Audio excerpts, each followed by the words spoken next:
So, we're going to have to get ready to talk about, the Central Park Five, and their situation and the new documentary, The When They See Us, because that's a big topic, man. If you haven't seen it, I highly encourage that you see it. It's a 4-part series. I've only seen the first 2. It was really hard for me to get through it because, it's a tough situation. But basically, some kids, they're out playing and they go into Central Park, which is a humongous park in New York. I'm talking like miles and miles long, big enough to be like its own city. And so they go into the park just kind of horsing around, and just wilding out, just having fun, just trying to, I think they might have cut school to go over there. Yeah. So basically they didn't feel like going to school that day, so they played hooky. That's what we say in New York, play hooky. I know y'all there be like, nah, we say hooky. Y'all say hooky? Because I don't ever hear nobody we cut school, Well, I mean, that might be a different generation now, but we said hooky. So, pausing on Instagram, that's all good. Oh, that's weak, man. Instagram, stop playing with us, man. We love you still too. We showing you love, so come on back. But there we see, he came back. You just gotta show them some love, you know what I mean? So, but anyway, man. So yeah, they went over to the park and was over there for a while, and basically at the same time that they were over there, it was about starting to be evening time, and basically some other people were in the park harassing people, and a lady winds up getting raped and physically abused and beat up real bad. And so because they were in the wrong place at the wrong time, they got blamed for it. You know what I mean? And so what's funny is if you look at the documentary, they don't have a case against these kids. So what they do is they take them and interrogate them one by one. And I mean, they're just physically abusing them, slapping them in the face, yelling at them all up in their face, and just forcing them to admit to something that they didn't do. Because they're so young, these kids are like 14, 15, and 16, and basically they're like so scared, they just want to go home. So the cops are like, yeah, you just tell us what we want to hear, you can go home. You know what I mean? And so the kids not knowing no better, because they put such fear tactics on them, they got scared and was like, all right, yeah. I did it. I did it. And you know what I mean? So basically, because they got taped confessions from them, they were able to put them in jail. Even though the case was really weak, they didn't have no real evidence other than them saying on tape, yeah, I did it. Yeah, we did it. Yeah, he did it too. He was there. Yep. But they were so scared, they just wanted to go home. You know what I mean? So, how much of it did you watch? I've actually seen everything. Before I came here, I saw a little bit of the last episode 4. Okay. And really, that was basically, describing Kharey Wise's story. Okay. Him being the 16-year-old going into jail. Okay. And how that was like him being 16-year-old going to like an adult prison. It was like all these, you know what I'm saying? Man. Like grown men. You know what I mean? It's like, come on, man. Yeah, I ain't gonna lie, that was, man, when I seen that, and it wasn't even him getting beat up. It was, I don't want to tell too much, but like there was, man, I had to roll up out the living room, man. It's enough to really bring some anger out of you. You know what I mean? So, I'm gonna tell y'all a little story basically about myself, because the very first episode really hit home with me, man. I was literally in my room shedding tears because if you look at the first episode, everything that happened to them happened exactly like that to me. I was in New York. By this time, I had moved from Harlem up to the Bronx. And so, me and a friend of mine, we had went somewhere. I can't remember where it was, but we took the train. I think it was like down to Harlem or Brooklyn or something like that. And so we came back home. We took the train back home. And so we took a train that let us off far away from the house. So at a certain point, the trains kind of split off. You know what I mean? One goes to the east side of the Bronx, one goes to the west side. And so we decided to take the one that goes a little bit far away because the one that was supposed to go close to our house was running late. So we was like, all right, we'll take the other one and we'll just walk home when we get close to the house. So we get off the train. There's a bus that goes from the train station kind of close to where we live. So we was like, yo, let's hop the bus. You know what I mean? Back then, we would just wait until the bus was just about to pull off, and we run up to the back of it and jump up and hold on to the back. So we did that. It was just me and him, and we got about 2 or 3 blocks, and the bus driver realized what we were doing. I guess the passengers probably told him. So he stopped the bus, got off, and was like, you know, y'all got to get off the back of the bus. So we was like, dang. All right. So we get off the bus, and we walk, and we get about 2 more blocks. And all of a sudden, a white van pulls up, unmarked. And these 2 white guys jump out and just grab us up out of nowhere. Just grab us. And, you know, our instincts kick in, so we just like, we don't know what y'all want, but we just snatched away from them, and we both split up and started running. You know, he ran that way, I ran that way. So we knew if anything, they was only going to follow one of us. So they decided to follow me. And so they rolled up on me about 2 blocks away at a gas station. I was trying to cut through this gas station. They pulled in, jump out the van with revolver guns. Both of them had revolvers pointed on me. Wow. And I mean, I didn't know what the hell was going on. You talking about somebody who was shook? I was like, yo, what is happening right now? You know what I mean? Because I'm thinking maybe the bus driver called the cops on us because we hopped the back of the bus. Well, the thing of it is, that's another thing too.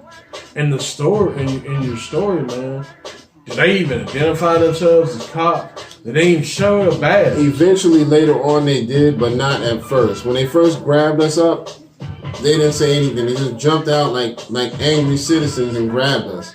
So, you know, we just ran. And so when they caught up with me and pulled the guns out on me, I'm sitting up there with my hands up. I'm 14 years old. 14. And they got guns that look larger than life pointed in my face. Two grown men. And thinking they about to say, don't ever hop that bus again. He opens a little side door and a little white boy comes out. And he said, this is my son. He said, you stole his bike. And I was like, serious? Yeah. I was like, what? And I even told him, I said, sir, I don't know what you're talking about. I thought you were trying to get me for hopping the back of the bus. And so he said, yeah, my son said you and a bunch of your friends just jumped him a few blocks back and took his bike. And we was just, I was just sitting there like, I'm like, okay, this should be open and shut. I don't even know your son. I'm sure he probably realizes I'm not the one. So I look at him, I was like, I'm not the one you're talking about, right? And the boy looks at me and goes, no, it was you. I was like, son of a bitch. I was like, me? You saw me? And he literally, you could tell he was scared, you know, like he just had to do something. So he was just like, yeah, it was you and some of your friends. And I was like, yo, this is wild. And that's when they finally told me that they were undercover cops. See, that's fucked up. You know what I mean? And so I think they were off duty because they did have badges, but you know, he was doing that for his son. That wasn't official police business. And why would you point a gun at a little kid? Big guns, not even just regular, you know, cop guns. These big revolvers. Because they don't see you as kids. Right, exactly. When they see us. Yeah. That's fucked up, man. You see what I'm saying? So that's fucked up. I was so scared. And then they took me, we just happened to be right across the street from a police precinct.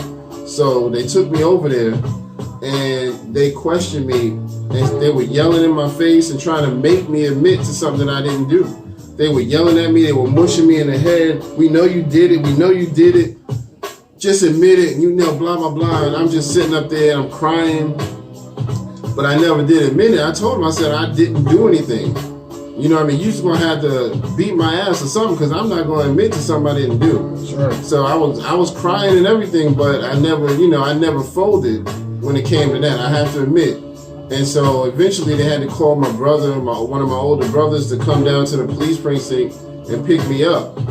But that day, you know, it really scarred me for life, man. You know what I mean? So when I watched that first episode, when I saw how those cops were treating them, and they even rolled up on it in an unmarked van. Did you see that part in the first episode? Like a green unmarked van. So it was like the whole thing just was so nostalgic for me. I was like, yo.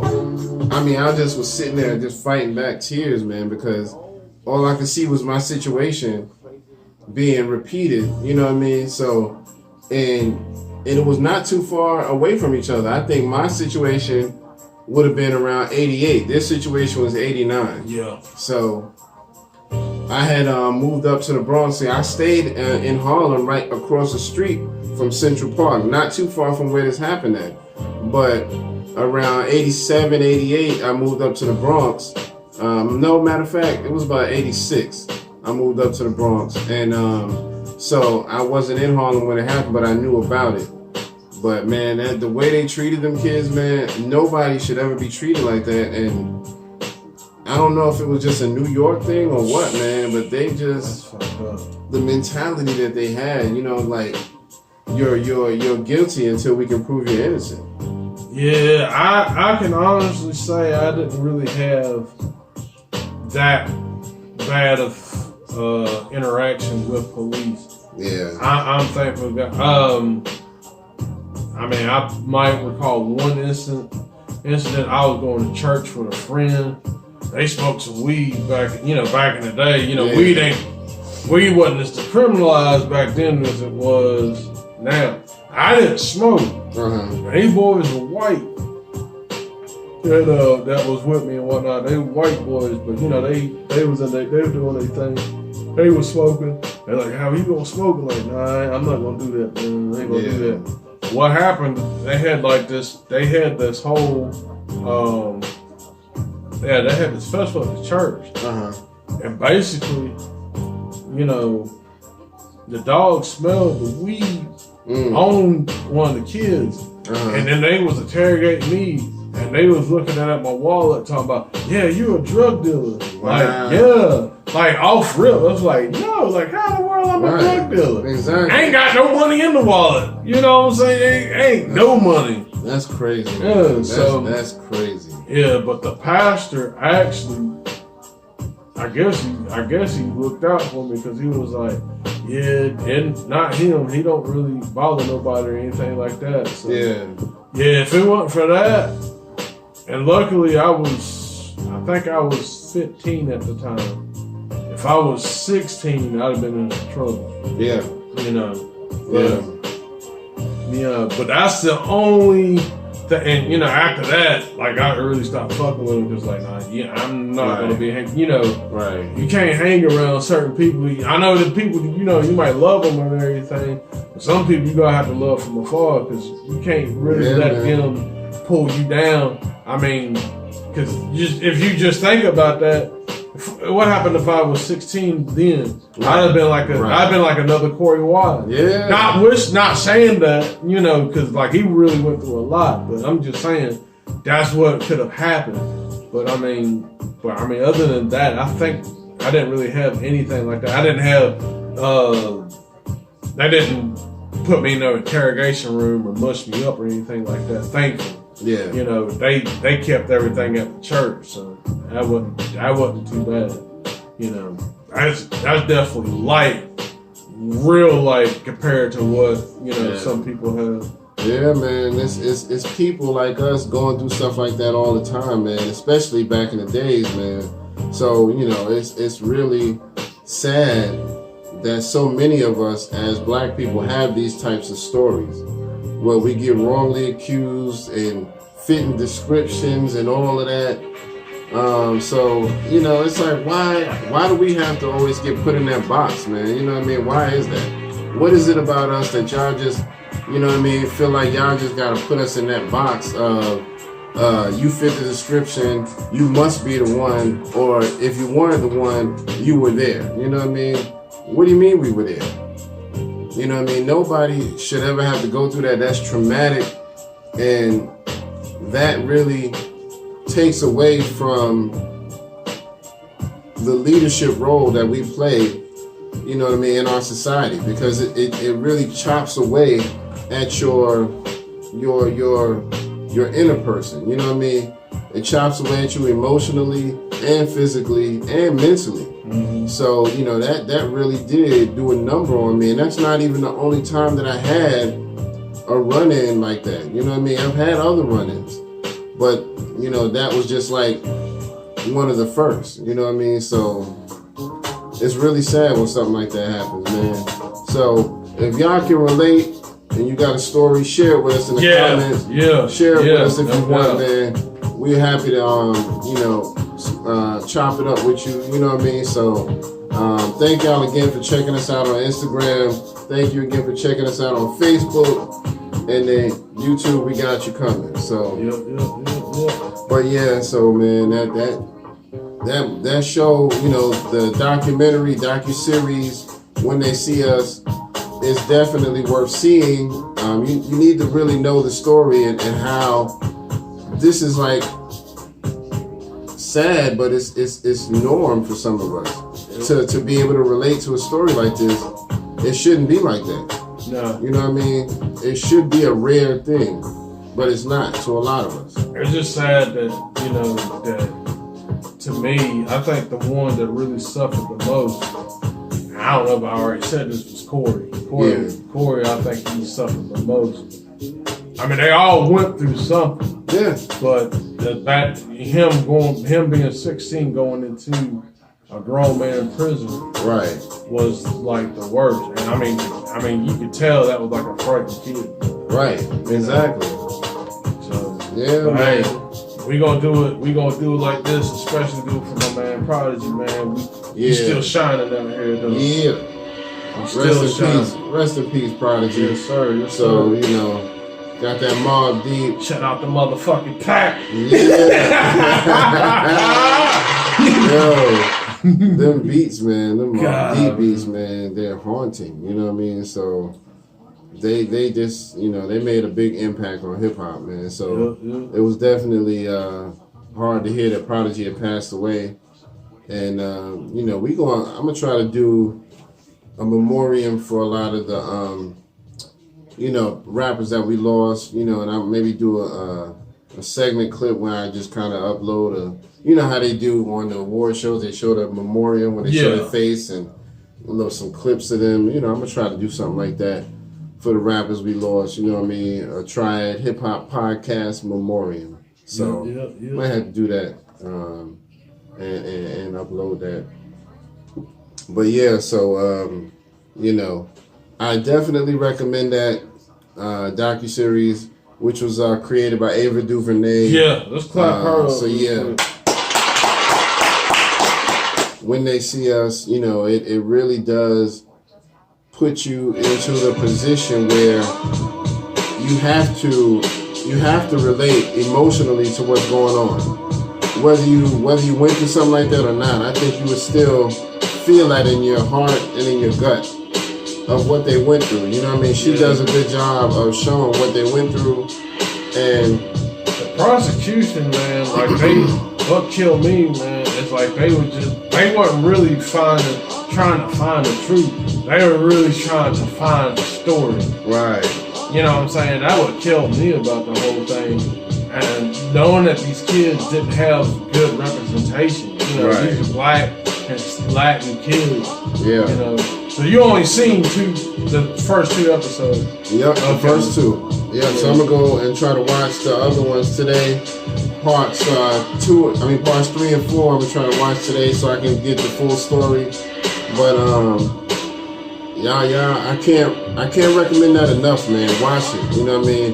It's an emotional roller coaster, but it's worth it. You know what I mean? It's worth it. Yeah, I think everyone should. Yeah, no matter what, you know, your color and stuff is. Yeah. Some people can really know how it is to really be black in America on a daily basis. Yeah. You know, exactly. So don't know why this phone for some reason won't let me join in on the line. Acting up a little bit. Yeah, well, we ain't got to talk to old Zucky about that. Old Zucky. Old Zucky. Zucky! What you doing up there, Zucky? You selling all our information, but we can't get a reliable connection, but you selling all our information. I heard they were trying to get him to step down, so you know we're gonna see what happened with that, man. Yeah, they still probably putting in some little evil man, like worse than he is. Yeah. He gonna make Facebook jail, yo. He gonna make it like where you could do like you had to do long bids. Right. Oh word, you post this, it's $25 a life. Throw the mouse pad at you. Exactly. Well, not the mouse pad, throw the damn mobile app at you. Like, Man, so I don't want to see him again. yeah, man, but that's pretty much our show for today, man. You know, we're gonna really wind it down. I can't stress this enough. Like, share, subscribe. Okay, like, share, subscribe, and one more time, like, share, subscribe. Do us that favor and hit them buttons, man. Hit them buttons. We appreciate y'all, man. So we're gonna sign it off until next week. This your man Kurt from Triad Hip Hop Podcast, And I'm Howie. and we're gonna chop it up next time. Don't forget, tell us how you feel in the comments. Let us know what you want to see, and we're gonna see y'all in the next go round. Don't forget them stories, man, because we really need to hear that. Some of y'all probably got some stuff for years, man. Yeah. I need a heart to heart and really try to heal real quick. So yeah, let's do that. When they see us, let us know when they see you. Where you at? You know what I mean? Let us know your experience so we can chop it up. All right, y'all. Peace. Happy Juneteenth! Happy Juneteenth.